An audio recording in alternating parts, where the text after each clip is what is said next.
Pasca pengumuman pemenang Pilgub Jakarta, calon gubernur Jakarta nomor urut 3, Pramono Anung tengah menyiapkan tim transisi untuk memimpin Jakarta pasca dilantik nanti. Pramono menyebut sudah mengantongi sejumlah nama untuk tim transisi ini yang bertugas membantu kerjanya baik sebelum maupun sesudah pelantikan.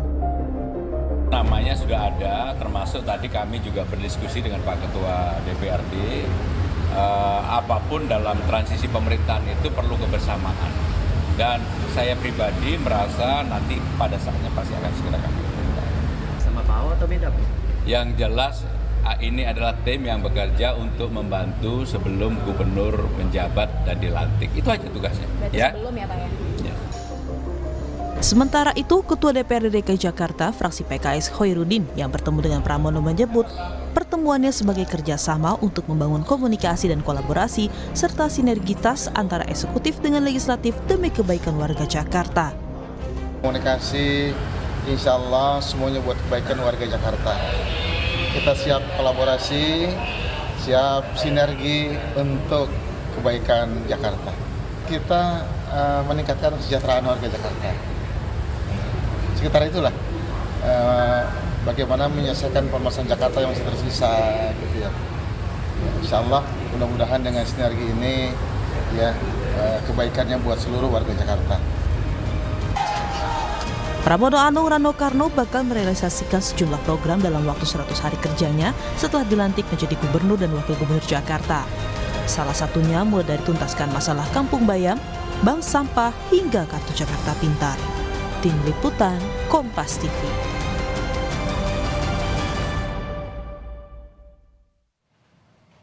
Saudara, calon gubernur Jakarta nomor urut 3 Pramono Anung sudah menyiapkan tim transisi yang bertugas membantu dirinya baik sebelum dan sesudah pelantikan.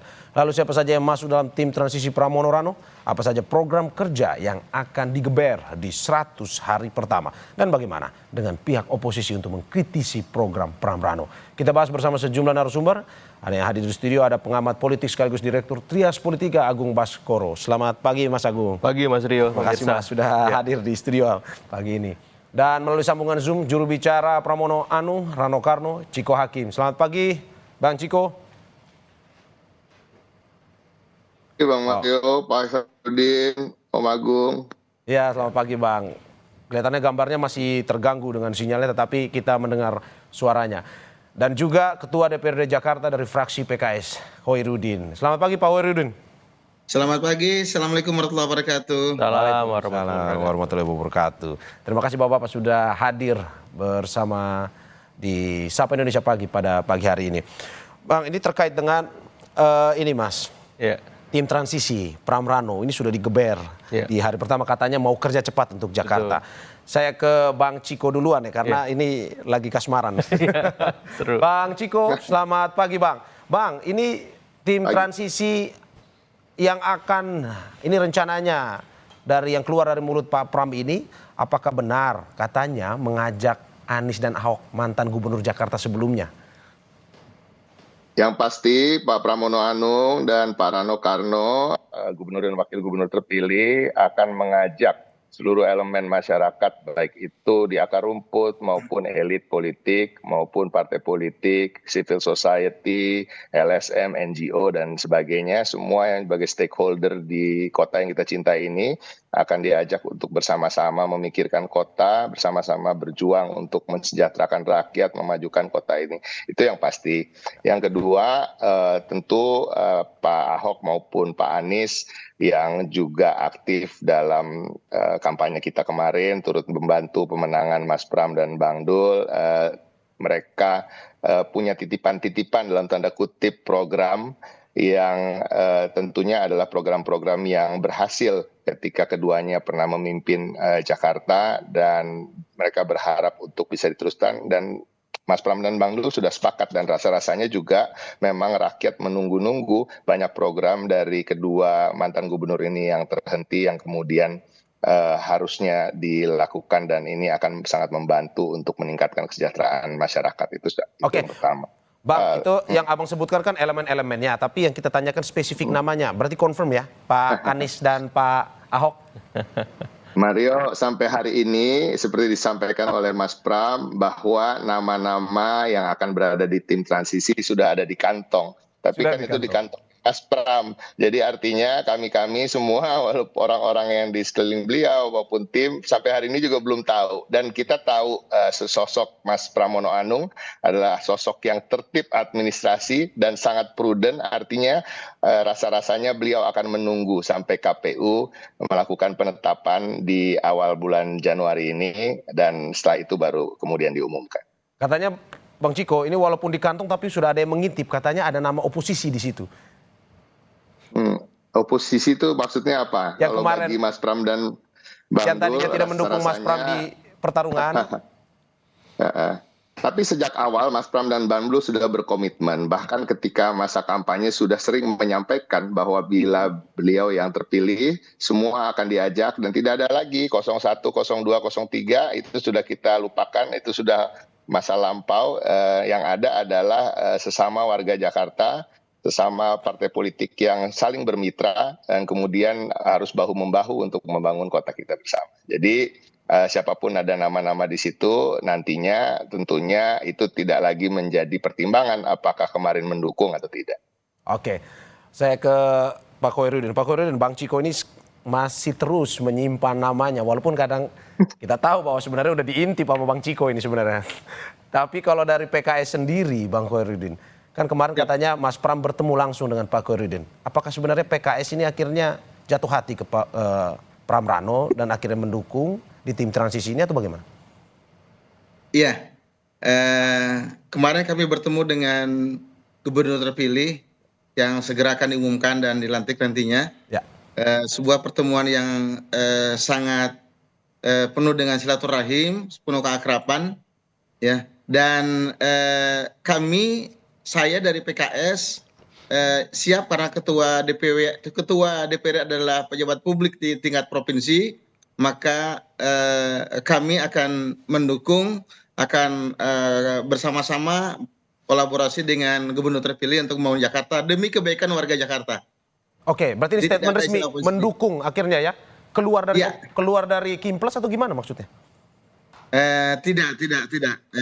Kan ini Jakarta ya, bukan konteks nasional. Jadi kita sama-sama melayani warga Jakarta, ya. Dan apa yang nanti program-program nasional yang dititipkan kepada pemerintah Jakarta, kita harus sukseskan demi buat kebaikan warga Jakarta utamanya.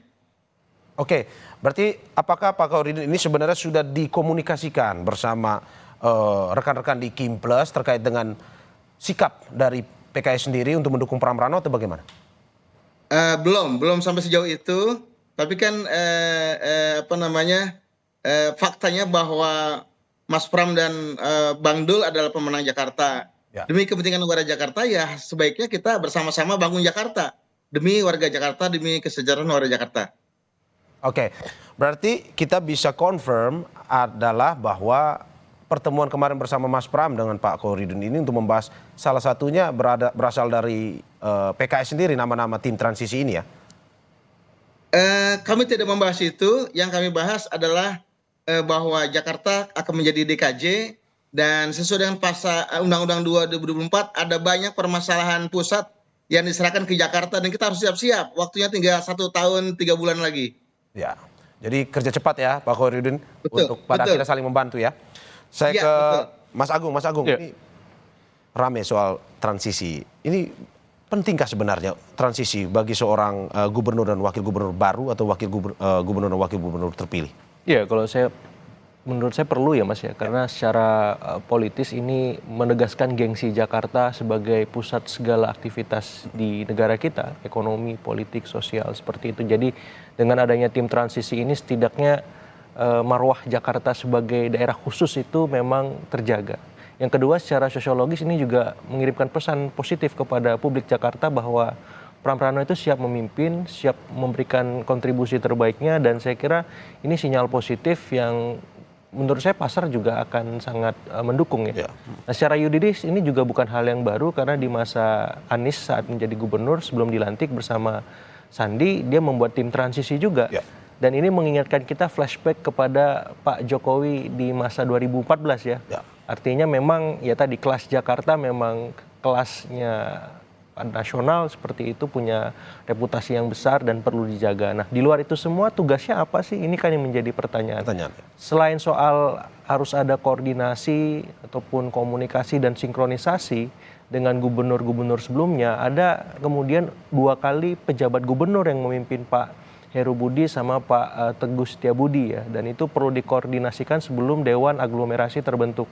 Nah, yang ketiga ya tadi supaya komunikasi lancar dengan stakeholder utamanya legislatif DPRD provinsi, perlu juga keanggotaannya selain ex-gubernur ataupun PJ gubernur ataupun tim oposisi seperti itu, tim-tim yang memang punya dimensi teknokratis yang bisa mengorkestrasi ya hal-hal substantif yang menjadi programnya Anies, programnya Pak Ahok, programnya Pak Foke, supaya inline dengan programnya Pak Rano dan Pak Pram seperti Berarti itu. perlu peran Pak Ahok dan juga Pak Anies di Kalau menurut masa saya transisi. kenapa enggak ya, supaya ini ada akselerasinya, karena kan katanya Jakarta ingin menjadi kota global ya. Jadi kelas Jakarta ini harus dilihat sebagaimana kelas kota-kota dunia yang lain, dan itu membutuhkan kerja kolektif semua gubernur yang ada seperti itu. Oke, kalau menurut Anda, dari pengamatan Anda, siapa pada akhirnya nama-nama yang cocok untuk bisa mengisi tim transisi ini? Mungkin selain yang tadi Anda sebutkan, Pak Anies dan juga Pak Ahok. Pak Suswono nggak apa-apa. Kan Pak Suswono diterima di Koalisi Indonesia Maju Plus ya. Kalau Pak RK-nya di Dewan Aglomerasi misalkan. Jadi ada koordinasi yang sehat, yang menarik, yang ciamik Bang Ciko ya. Seperti itu. Oke, berarti tetap para pesaing kemarin diajak juga Angkurannya untuk... Pak Dharma, Pak Kunwardana, it's okay, itu gak bagus buat komunikasi dan stabilitas politik kita. Oke, saya ke Bang Ciko. Bang Ciko, terkait dengan tim transisi ini, apa sebenarnya yang ingin dikerjakan di masa-masa awal pemerintahan dari Pram Rano atau sebelum masuk menuju pemerintahan di masa awal? Yang pasti tadi mengkonsolidasikan kekuatan, artinya dalam artian visi misi kami, itulah kekuatan utama kami, bagaimana nanti bisa dijawantakan atau diterjemahkan dalam program-program ke depannya. Nah, tentunya ini butuh sinkronisasi tadi di internal maupun juga sinkronisasi dengan pegawai Pemprov yang existing sekarang dan juga DPRD. Jadi tadi bahwa Mas Pram dan Bang Dul telah berkomitmen untuk tidak lagi berbincang terkait dengan 01, 02, 03 karena memang kami betul-betul butuh untuk mendapatkan dukungan dari semua pihak, khususnya pihak yang dipimpin oleh Pak Khairuddin sebagai Ketua DPRD DKI Jakarta. Nah, dan yang ketiga, bagaimana nanti mempersiapkan apa-apa yang bisa menjadi transisi dari DKI Jakarta menjadi DKJ. Tapi itu lebih agak ke belakang. Tetapi pada prinsipnya ada janji program kampanye yang harus betul-betul ditunaikan. Dan kita sudah memilah-milahnya, dan tim transisi tentunya nanti juga akan memastikan bahwa janji-janji yang bisa realisasikan dalam jangka waktu 100 hari itu akan terjadi. Jadi ada beberapa janji yang memang rasa-rasanya akan betul-betul bisa direalisasikan dalam program 100 hari kita, seperti pengembalian warga Kampung Bayam ke kampung susun di kawasan JIS, penerima KJP kemudian tidak lagi harus mengurus dipusatkan di satu tempat di Rawabunga, sehingga kita tahu antriannya begitu panjang dari dini hari dan juga udah ngantri panjang nggak dapat pula gitu kan. Nah, ini juga tidak tepat sasaran. Nah, ini yang akan diperbaiki, dan dalam 100 hari rasa-rasanya ini bisa, dan kepengurusan KJP kemudian akan dipusatkan di tiap kecamatan.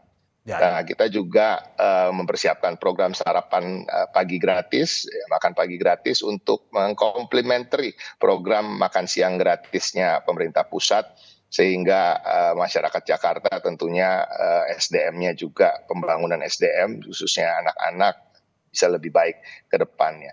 Terkait banyak hal terkait dengan keumatan, misalnya melanjutkan program bantuan operasional tempat ibadah untuk bantu guru keagamaan, dan ini tidak hanya terbatas pada guru ngaji tapi juga guru sekolah minggu dan lain-lain.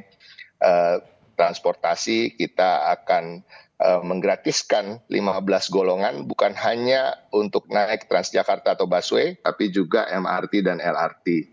Ada juga janji terkait dengan tenaga kerja, yaitu kita akan melaksanakan job fair di tiap kecamatan dalam waktu 3 bulan sekali. Jadi artinya dalam 100 hari pertama akan ada satu job fair yang diselenggarakan terkait dengan birokrasi dan pemerintahan dan juga ketenaga kerjaan, kita tahu bahwa masyarakat Jakarta ini butuh lapangan kerja, ada 500.000 yang memang betul-betul butuh untuk bekerja, dan syarat-syarat untuk masuk jadi pegawai yang memang tidak membutuhkan skill yang tinggi, misalnya PPSU atau pasukan orangnya tidak harus SMA, jadi bisa lulusan SD menjadi pegawai Pemprov yang tidak memerlukan skill-skill yang berat.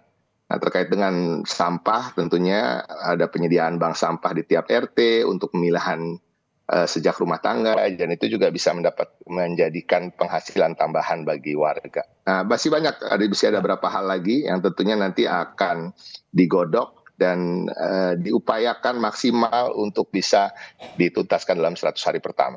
Oke Bang, tapi disclaimer sedikit soal makan bergizi gratis, kan kemarin sempat diprotes, katanya 10.000 terlalu kemurahan, minta Pak Prabowo hitung ulang katanya. Berarti di Jakarta berbeda atau sama nih kayaknya? Kalau makan sarapan gratis saya rasa 10.000 cukup, insya Allah. Tapi gitu kita ya, Bang, lihat ya? nanti nilainya berapa ya kan. Kalau makan siang kan harusnya lebih berat, tapi kita lihat nanti aja bagaimana hitung-hitungannya ke depan. Dan Oke. tentunya harus disetujui oleh Pak Khairuddin dan teman-teman di DPRD. Oke, Pak Khairuddin, apa sebenarnya yang bisa mungkin saja PKS bergabung ke pemerintahan Pram Rano, apa sumbangsi yang mungkin dipikirkan untuk membangun Jakarta? Ya, posisi kita sangat strategis karena PKS menang di Jakarta dan saya Ketua PKS DKI Jakarta juga Ketua DPRD. Tentu sangat strategis buat pemerintahan DKI ke depan, buat Mas Pram dan Bang Dul. Sebetulnya eksekutif, gubernur dan SKPD juga DPRD sama-sama pemerintahan daerah. Gitu ya. Jadi kita harus sama-sama bekerja bersama buat warga Jakarta. Jadi tidak seperti di DPR RI dengan eksekutif dan legislatifnya. Kalau kita dalam peraturan perundang-undangan yang ada di pemerintahan daerah bahwa DPRD dan gubernur eksekutif adalah pemerintahan daerah. Jadi kita harus kerjasama. Insya Allah PKS bersama-sama dengan pemenang pemilu nantinya. Oke, tetapi kita bertanya, karena kan selama ini PKS selalu berada sebagai sebuah partai yang kritis sebenarnya terhadap pemerintahan, baik itu di masa Pak Ahok maupun masa Pak Anies kemarin. Apakah juga sama ketika diajak masuk ini masih tetap kritis seperti ala PKS biasanya? Iya, itu karakteristik PKS, dan memang walaupun kita tidak oposisi, koalisi bersama gubernur terpilih, tetap kita kritis terhadap permasalahan Jakarta yang memang perlu dikritisi. Kritik yang membangun gitu, Mas, insya Allah. Oke, saya ke Mas Agung. Mas Agung, ini melihat bagaimana program di Jakarta, ya seperti Anda tadi sampaikan juga bahwa sudah tidak menjadi lagi ibu kota, tapi perlu dipikirkan bagaimana ke depan sehingga Jakarta tetap menjadi daya tarik. Program-program seperti apa yang memang perlu tim transisi ini pikirkan? Ya, utamanya kan kemarin ada soal banjir, macet ya, kemudian soal ekonomi yang sekarang cukup menjerat ya, utamanya daya beli, lapangan kerja, soal kemiskinan di kota seperti itu. Dan saya kira memang untuk mencari solusi yang pas, diintegrasikan saja apa yang sudah dilakukan oleh Pak Foke, Pak Ahok, Pak Anies, kemudian PJ Gubernur sekarang, supaya tidak bekerja dua kali. Dan Mas Pram punya banyak inovasi untuk menuntaskan hal-hal tadi ya, misalkan macet ada kerja dari mana saja, kemudian juga soal banjir ada arahan misalkan bekerja sama dengan pemerintah pusat membangun tanggul raksasa misalkan, kemudian gimana caranya supaya rumah susun terintegrasi dengan pasar, kegiatan ekonomi di sana. Jadi hal-hal yang menurut saya perlu diakselerasi, perlu segera dieksekusi supaya pesan positif yang diterima publik soal tim transisi ini terjaga. Karena ini kan masyarakat rasional Jakarta nggak bisa nunggu lama-lama. Istilahnya nggak pakai ribet dah kan kemarin tagline-nya Pram Rano ya, sehingga itu bisa dikonkretkan supaya nggak pakai ribet, supaya konkret, supaya jelas semuanya, otomatis harus segera gitu. Dan mengakselerasi itu menjadi sebuah keniscayaan menimbang pemerintah pusat juga kan sama-sama bergerak ini. Jadi publik nggak bisa menunggu lama, khusus di Jakarta, agar apa? Agar memang Jakarta kota global itu bukan sekedar imajinasi semata ya, tapi juga bisa terrealisasi, terwujud, dan bisa dirasakan langsung efek-efeknya tadi, kampung bayam, KJP, dan seterusnya. Itu kan saya rasa itu langsung kena ke kantong mereka, hidup mereka, dan kalau bisa dieksekusi segera, itu luar biasa pasti. Oke, kalau melihat bahwa pada akhirnya si Pram Rano ini juga tadi yang seperti dikatakan bahwa sudah mulai mengajak yang kemarin bertarung Betul. di Pilkada. Apakah memang bagaimana caranya mengakomodir ini tim yang besar? Ya. Ini PKS sudah masuk, belum lagi mungkin saja ada partai-partai yang lain yang masuk. Ini mengakomodir sehingga pada akhirnya transisi ini bisa mulus berjalan dan program-program bisa dilaksanakan dengan baik. Ya, saya melihat cikal bakal tim transisi ini arahnya memang sedikit banyak, saya ingat TGUPP ya, tim gubernur untuk percepatan pembangunan, dan bisa saja orang-orang yang ada di tim transisi ini melebur di sana gitu. Ya. Dan kalau kita merujuk di nasional, tim transisi ini akhirnya kemudian terintegrasi di Kementerian Keuangan, Kementerian Pertanian, kementerian yang lain seperti itu. Dan saya kira ini bagus ya, positif, supaya apa? Supaya sinkronisasinya yang selama ini jadi masalah dalam setiap pemerintahan itu bisa terreduksi, dan akhirnya bisa mengoptimalkan banyak unit-unit kerja di bawah gubernur nanti.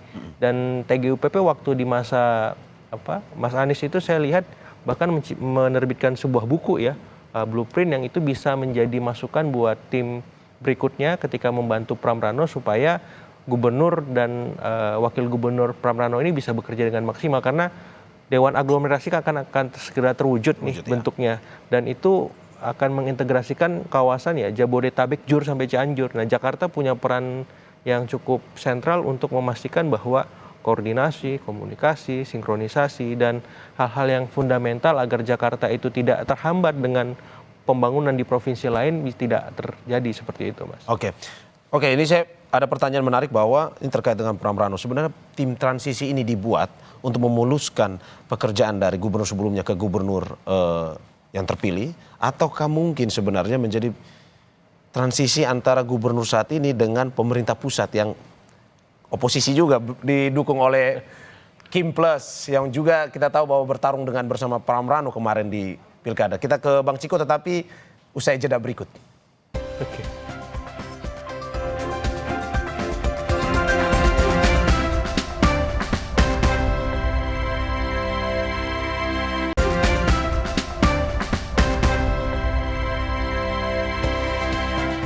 Terima kasih masih di Sapa Indonesia Pagi bersama saya Mario Sarong dan juga sejumlah narasumber. Bersama saya Mas Agung Baskoro, pengamat politik sekaligus Direktur Trias Politika, dan juga Ciko Hakim, juru bicara Pramono Anung Rano Karno, dan Ketua DPRD DKI Jakarta Khoirudin. Saya lanjut ke Bang Ciko, Mas Agung ya. Bang Ciko, ini melihat bagaimana, apakah sebenarnya ini kan tim transisi katanya hanya akan dilanjutkan hingga masa pelantikan. Tapi kalau misalkan kinerjanya bagus, apakah mungkin akan seperti TGUPP era Pak Anies atau bagaimana? Ya, kita tunggu aja, itu yang lebih tahu tentunya Mas Pramono Anung, dan beliau belum membahasnya di tim.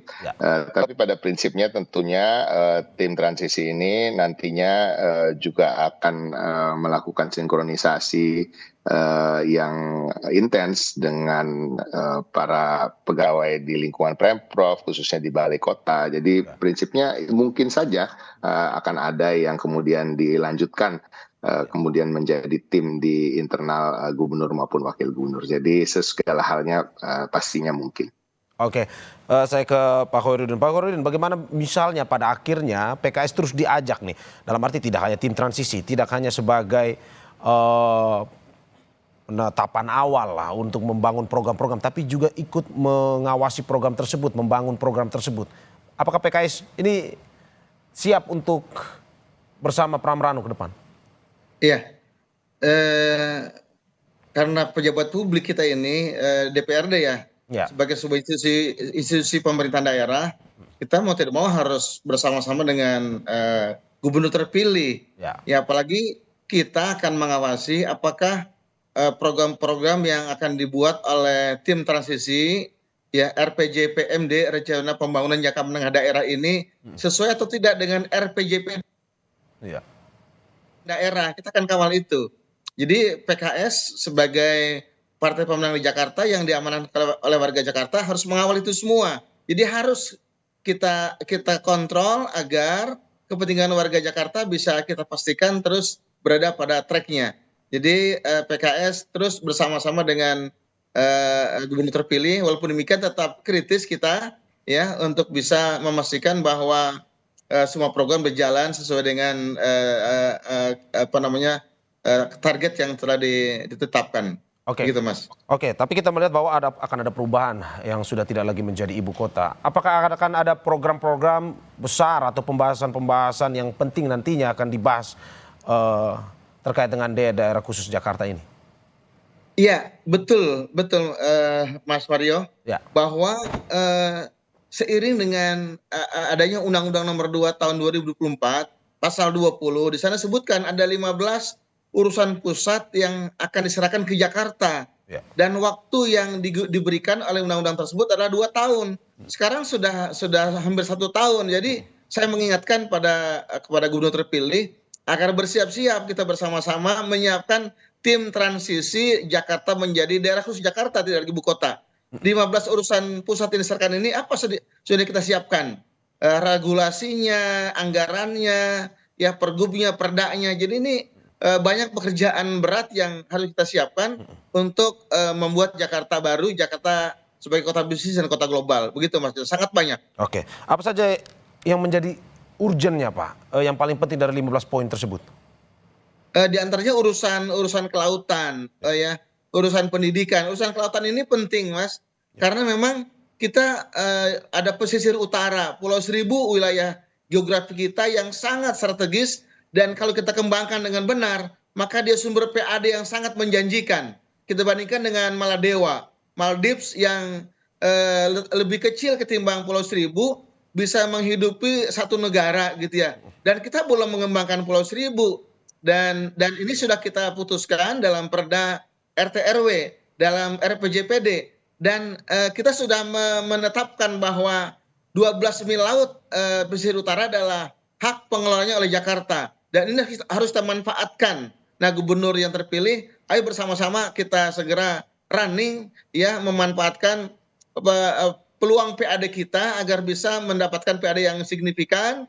Jakarta Utara sebagai kota pariwisata ke depan, sebagai kawasan ekonomi khusus yang nantinya bisa memberikan sumbangan PAD yang besar. Yang dengan demikian bisa melayani masyarakat dengan baik nanti insya Allah. Terutama di dalam pendidikan dan kesehatan. Oke, Pak, berarti ini sudah dibahas di awal bersama PJ Gubernur yang saat ini sedang menjabat, ataukah menunggu nanti di saat Pramrano dilantik? Saat PJ Gubernur sudah kita bahas, bahkan sudah saya kepalu untuk penetapan tata ruang wilayah Jakarta Utara. Kita sudah menyelamatkan 12 mil laut kita, dan segera kita akan buat norma, standar, prosedur, dan kriteria untuk bisa memastikan bahwa ini sesuai dengan hak dan kewajiban kita warga Jakarta sebagai eksekutor pemerintahan di daerah. Oke, Pak Khairuddin, berarti ini tantangan-tantangan ke depan untuk bisa menjadikan Jakarta tetap ini sebagai daya tarik, kota daya tarik, walaupun sudah tidak lagi menjadi ibu kota Jakarta. Begitu maksud Anda ya? Betul, betul. Oke, saya ke Mas Agung. Mas Agung, ini bagaimana melihat bahwa pembahasan program dan segala macam ini sudah dilakukan, pada akhirnya pun plus Pramrano nantinya akan melanjutkan, tetapi dengan tantangan-tantangan bahwa ada beberapa program yang memang tidak lagi sesuai dengan, karena ini Jakarta akan berubah, sudah tidak lagi menjadi ibu kota Indonesia. Tanggapan Anda seperti apa? Iya, jadi menarik ya, setidaknya apa yang sedang dikerjakan Pramrano ketika terpilih ini kan memang ada proses di MK yang kemarin ada 281 provinsi kota kabupaten mengajukan gugatan ya. Jadi dengan Pramrano ini tidak ada gugat-menggugat, dia bisa mengakselerasi pekerjaannya dan setidaknya bisa menginspirasi kepala-kepala daerah yang lain untuk benar-benar menyiapkan pembangunan di daerahnya dengan maksimal. Nah, kehadiran tim transisi ini sedikit banyak juga bisa direplikasi di daerah-daerah lain, bahwa setiap gubernur yang terpilih apalagi tidak ada gugatan di MK ini bisa memikirkan langsung daerah-daerahnya. Dan saya kira ini yang menjadi keistimewaan Jakarta ketika dia memang mampu setiap gebrakannya oleh gubernur ataupun wakilnya itu bisa memberikan efek positif ke daerah-daerah lain. Yang kedua, memang tadi ada 15 kewenangan yang saya kira cukup besar, cukup luar biasa, tapi lagi dan lagi memang ini punya relasi dengan tadi, karena ada daerah khusus Jakarta, Dewan Aglomerasi, Mas ya. Jadi mau nggak mau setiap kebijakan, setiap tindakan yang dilakukan oleh gubernur, wakil gubernur memang dalam tanda petik haruslah mendapat restu dari pemerintah pusat juga supaya nanti integrasinya penyesuaiannya tidak Tumpang tindih ya? tumpang tindih ataupun offside seperti itu ya. Berarti Anda mau bilang peran pemerintah pusat ini sangat sentral, walaupun misalkan pada akhirnya Jakarta ya punya otonomi sendiri. Persis, karena mau nggak mau kita tahu bahwa ya dia menjadi magnet ekonomi ya untuk Indonesia. Biar bagaimanapun Nusantara menjadi ibu kota, tetap Jakarta itu menjadi epicentrum semua kegiatan politik juga, sosial bahkan seperti itu. Sehingga mau nggak mau Pramrano ini harus intensif komunikasi ke pemerintah pusat, bahkan presiden, supaya apa? Supaya dukungan-dukungan yang sifatnya finansial, sosial, politik dan lainnya itu memang benar-benar bisa mereka peroleh. Karena kalau hanya sebatas koordinasi di internal pemerintah Jakarta saja, saya khawatir nanti ada banyak program yang tidak bisa berjalan karena restu dan izin tadi tidak mereka peroleh seperti itu. Oke, saya ke Bang Ciko. Bang Ciko, ini menarik karena kita sudah singgung terkait dengan pemerintah pusat.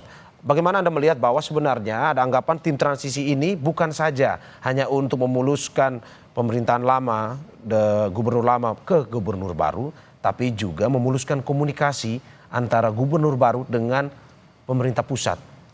Ini tanggapan Anda seperti apa? Tanggapan saya begini, kalau kita melihat terkait dengan itu, memang kalau melihat seperti rumusnya ini kan sepertinya agak sulit gitu ya dari awal bahwa ini hanya didukung satu partai, kemudian dalam pertarungan pilkadanya melawan calon yang didukung sekian belas partai yang kemudian juga adalah bagian dari pemerintahan pusat. Tetapi kan kita juga harus melihat sosok. Nah, alhamdulillah saya rasa Pak Khairuddin juga akan sepakat terkait dengan ini. Pak Pramono Anung ini adalah sosok yang memang unik di perpolitikan Indonesia, sosok yang memang loyal terhadap satu partai di mana beliau bernaung, tetapi dapat diterima oleh semua kalangan. Baik dalam relasinya walaupun dalam posisi koalisi maupun di luar koalisi dan lain-lain. Dan ini suatu keunggulan dan kelebihan dari sosok Mas Pram yang punya relasi yang sangat baik dengan Presiden Prabowo Subianto dan tidak pernah ada permasalahan yang berarti dengan juga para menteri di kabinet, sehingga rasa-rasanya tim transisi kalaupun sudah ada nanti yang terbentuk, yang justru harus lebih banyak belajar dari sosok Pramono Anung untuk bagaimana bisa mempunyai relasi yang baik dengan segala pihak. Tapi pada prinsipnya tentu nanti dalam masa transisi komunikasi dengan semua pihak itu sangat dibutuhkan, dan tadi seperti Mario sampaikan yaitu mungkin dan pastinya akan menjadi salah satu unsur apa yang akan kita kedepankan juga. Oke, berarti sosok kuncinya Mas Pram ini ya? Oh iya, kalau kita bicara soal pilkada, soal pilpres atau soal hal-hal yang terkait dengan pemilihan langsung untuk satu kepala pemerintahan, tentunya sosok itu juga makes a difference gitu. Jadi tidak hanya siapapun yang menang, nggak bisa begitu, tapi siapa yang menang, siapa yang menjadi gubernur, siapa yang menjadi wakil gubernur, itu juga yang kita juga harus ukur, sehingga ini ya yang tentunya akan menjadi kekuatan ke depannya terkait dengan tadi relasi-relasi dengan siapapun itu, yang tidak lagi kita pandang bulu apakah kemarin mendukung atau tidak. Nah memang Pak Khairuddin tadi juga sudah sampaikan relasi di tingkat daerah dan pusat itu berbeda. Ketika di pusat itu ada eksekutif, legislatif, dan yudikatif yang betul-betul agak terpisah sifatnya. Namun kalau di pemerintahan daerah ini adalah satu kesatuan, bahwa DPRD juga adalah bagian dari pemerintahan daerah. Dan saya rasa sosok Mas Pramono Anung sangat bisa menjaga relasi yang baik dengan semua stakeholder di Jakarta, dan insya Allah Jakarta akan lebih baik lagi dan tadi menjadi kota global yang lebih setara dan berkeadilan. Oke, Pak Khairuddin, bagaimana Anda melihat bahwa komunikasi ini akan lancar di nantinya dengan tim transisi antara pemerintah daerah, pemerintah baru di Gubernur di Jakarta dan juga pemerintah pusat? Saya yakin bisa harmoni karena kita berada dari satu titik pertemuan, yaitu kepentingan warga Jakarta. Kalau seandainya pemerintahan Jakarta oposisi dengan pemerintah pusat, yang dirugikan adalah warga Jakarta. Jadi memang seharusnya kita di pemerintah daerah searah dengan pemerintah pusat. Contohnya saja, misalnya untuk 13 sungai yang mengalir di Jakarta, untuk bisa kita normalisasi, izinnya di pemerintah pusat. Kalau kita oposisi dengan pemerintah pusat, izinnya nggak keluar.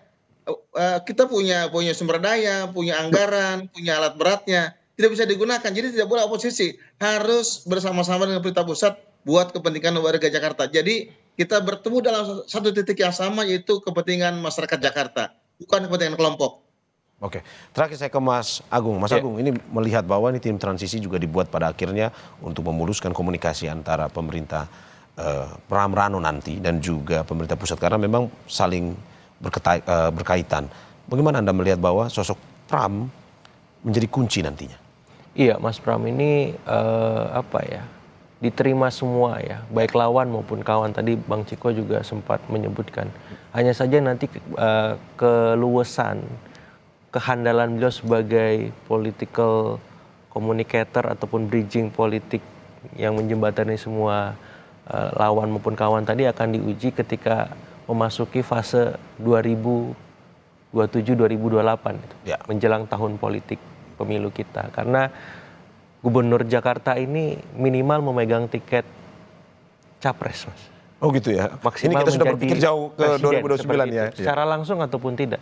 Capres contohnya Anies Baswedan, Ya. presiden contohnya Joko Widodo. Ya. Kalau sinar Mas Pram ini terlalu terik di Jakarta, ini bisa merepotkan penguasa juga di tahun 2027, di tahun 2028. Mungkin sebelum itu semuanya rileks, santai, bagus, harmonis semuanya.